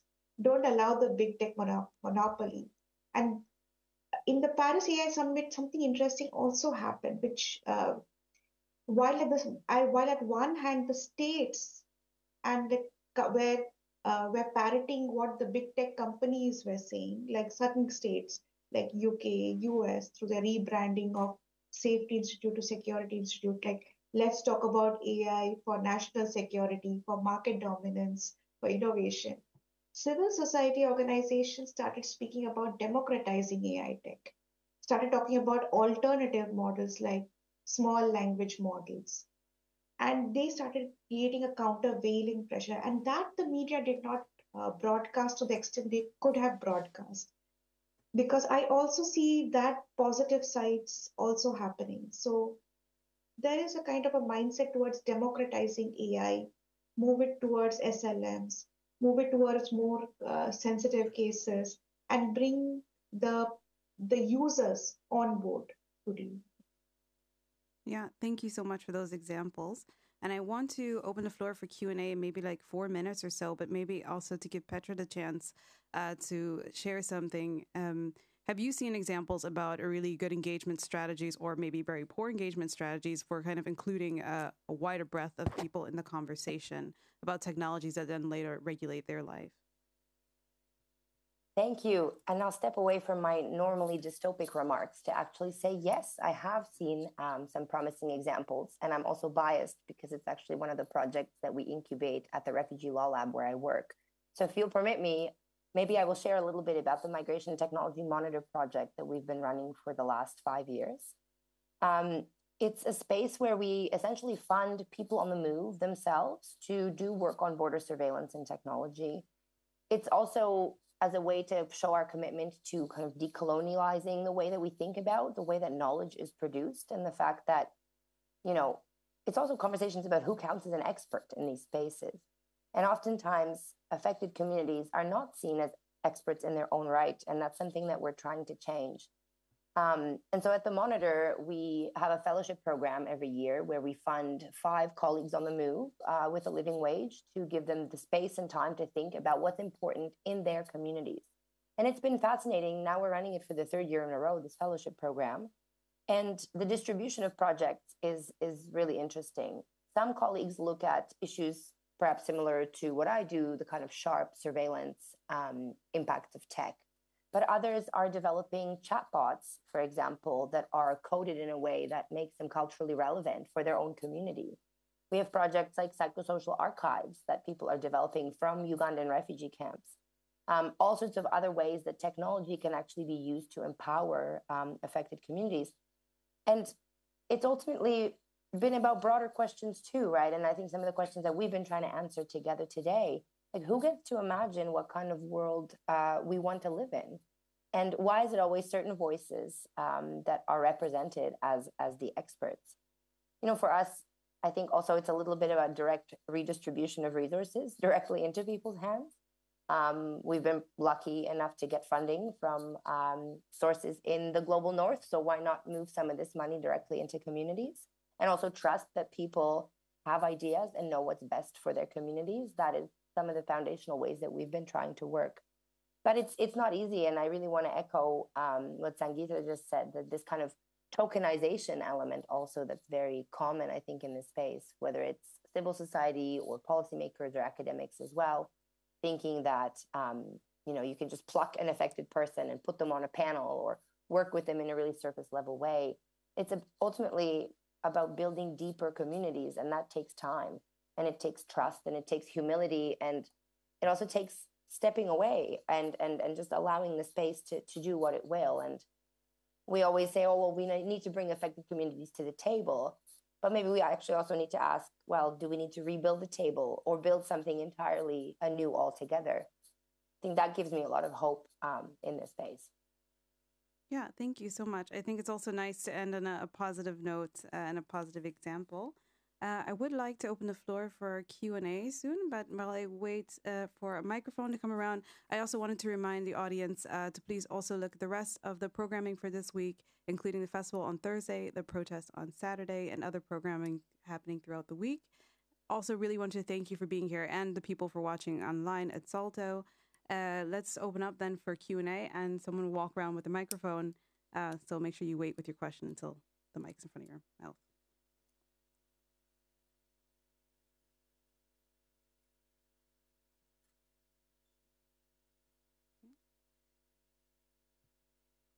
Yeah, so thank you very much for this interesting meeting and very urgent meeting also. So my name is Monique Steins, and I would like to add something to the conversation, and that's the way that we as a community can. Sorry, I need the mic. I really want to talk about how we as a community, as a society, can definitely have something to say about how we want certain technologies to be used, for example, in the Netherlands. So, for example, what we've done is also, we've also gathered civil society organizations and communities, and we went to court. We went to court in order to have this system, SIRI, system indication, which was basically targeting people in low-income neighborhoods to say whether they would commit fraud in the coming 5 years or something. And basically, we went to court and we won that court case. So there's certainly something we can do about technologies that are harmful and to push back against that. So that was just a note that I want to give. And that is very important also in the Netherlands for different civil societies, also civil societies that are not at all engaged in like digital rights, but also have a say in how we shape our technologies and how do we want these technologies to be to have a place in our societies. So yeah, very much just wanted to bring that note on. Thank you. Yeah, thank you so much for that. I think what now you're describing as like legal mobilization has definitely been extremely important in kind of rights claiming, because I think as Marika pointed out, there are these laws that exist. There is precedent. It's really about then knowing your rights, knowing what is okay and isn't, and then maybe challenging this in court if something is potentially being violated. Your rights are potentially being violated. Yeah, great point. Are there other questions or comments from the audience?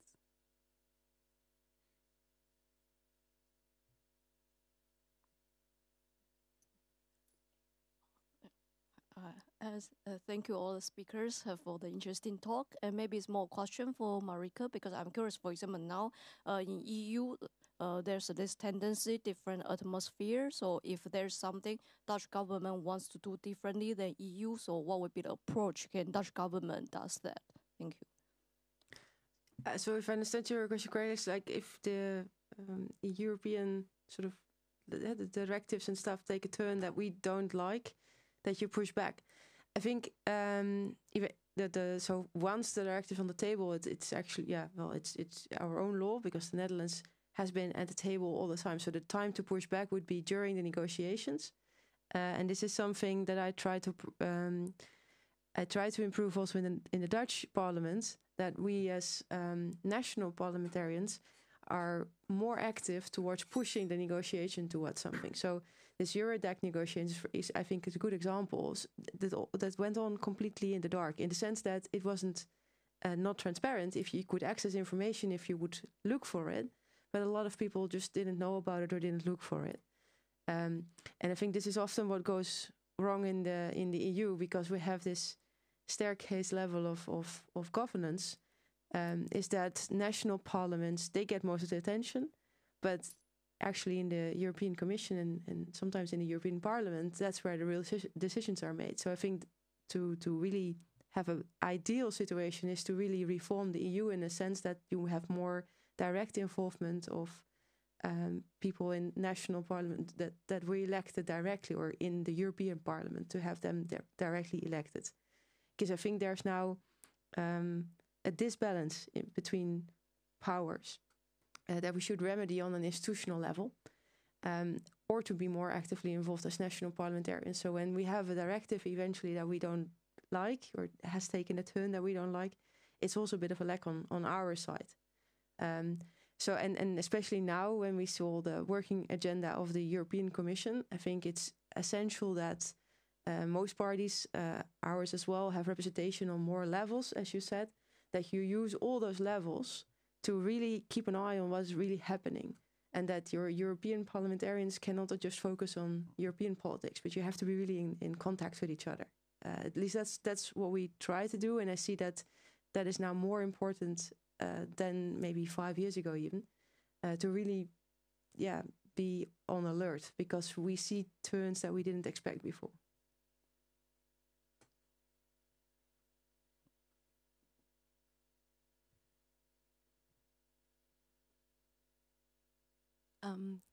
Thank you so much for this very thought-provoking discussion. My question is actually for Sangeeta, because you mentioned the Aadhaar and huge databases as well being collected of people, not necessarily willingly, but because they are forced to. And the Aadhaar is DPIs in India. Those are very sophisticated programs, but at the same time, and nevertheless, they sometimes fail. And the Aadhaar has been subjected to data leaks, other DPIs in India as well. I wanted to know if you could talk a little bit about what happens to people when those systems that were supposed to protect them or supposed to keep the data protected fail them in the end. Yeah, thank you. Thank you for that question. And I'm glad that this conversation is taking place, because often we always, it's like tom-tommed around the DPI, as you rightly said, the digital public infrastructure is something that I get a lot of questions here also, that how can it be replicated? How can that model where you create a stack and you make the APIs available for others to build on, other tech products or government products, it's seen as revolutionary. But on it was built the Aadhaar, the biometric surveillance. And you rightly said that what happens to the people who have no redressal mechanisms. So it's so difficult to, for example, just for us, even my parents and my family members who are digitally literate and in privileged, I would say, situation, it's so difficult for them to just update their addresses. It's just difficult just to go to an Aadhaar online and do this. And to people, Aadhaar needs so many documentation. If you have to have your UID, and India, a lot of people don't even have a birth certificate. They don't even have the place they are with. They are asked to give a lot of forms to also go there if they have to correct something. So I worked a lot in the states of West Bengal and Odisha, and I compared it with a comparatively better state like Karnataka, where there is more of where a lot of villages are still have been covered by the internet, and they can go to a local center and they can get their things done. But even then, it is so difficult to get uh, for someone who's in the backwaters, and in majority, most of India lives in their villages, right? For them to go and get uh, their even their identity logged in. There are so many mismatches when it comes to their biometric data or their address proof or their some other proof they need. They have to give so many multiple proofs.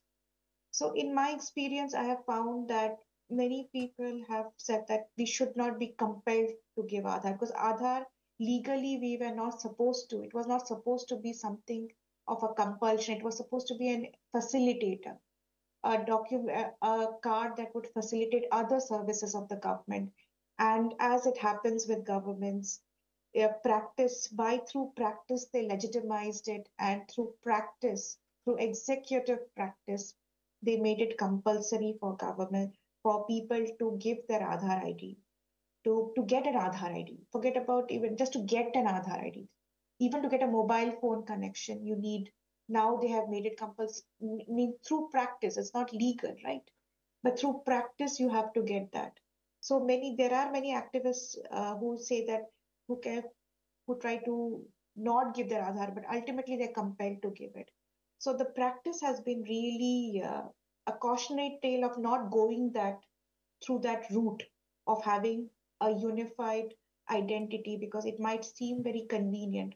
I hope Europe doesn't go into the centralizing databases where it sounds convenient, but it leads to all manner of abuse. And as you rightly point, data leakage.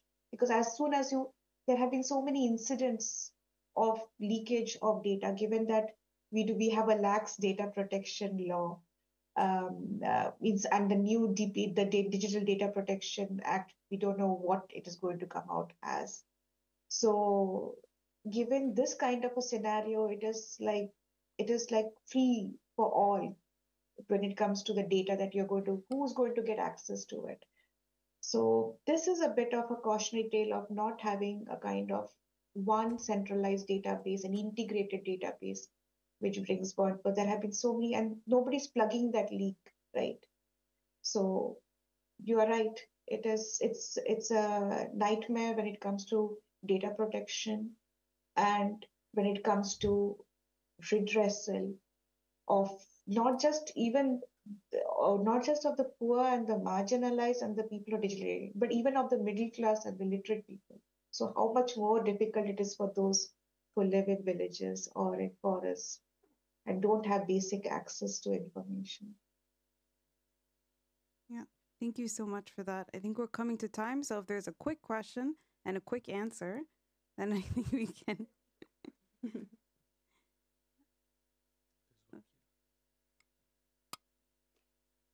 Hello, my name is Olivia. I'm coming from the London Story.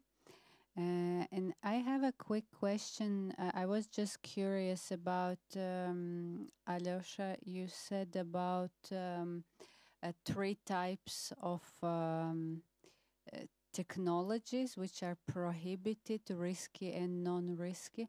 I was just curious, could you please provide examples on each of them, just for understanding? Yeah. Yeah, so what I said is like the AI Act is this has this categorization in a pyramid of things that are forbidden and are not forbidden.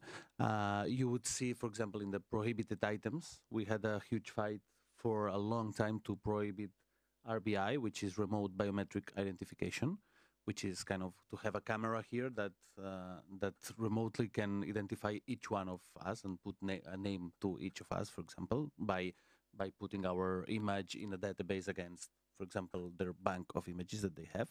even if it's to look for criminals or forever. So that was that fell under the prohibited items. So now remote biometric identification, if it's done live, so real time, cannot be used. But it has 3 exceptions. Like if there is a kidnapping going on, they can use it. It has some exceptions, but it has been forbidden.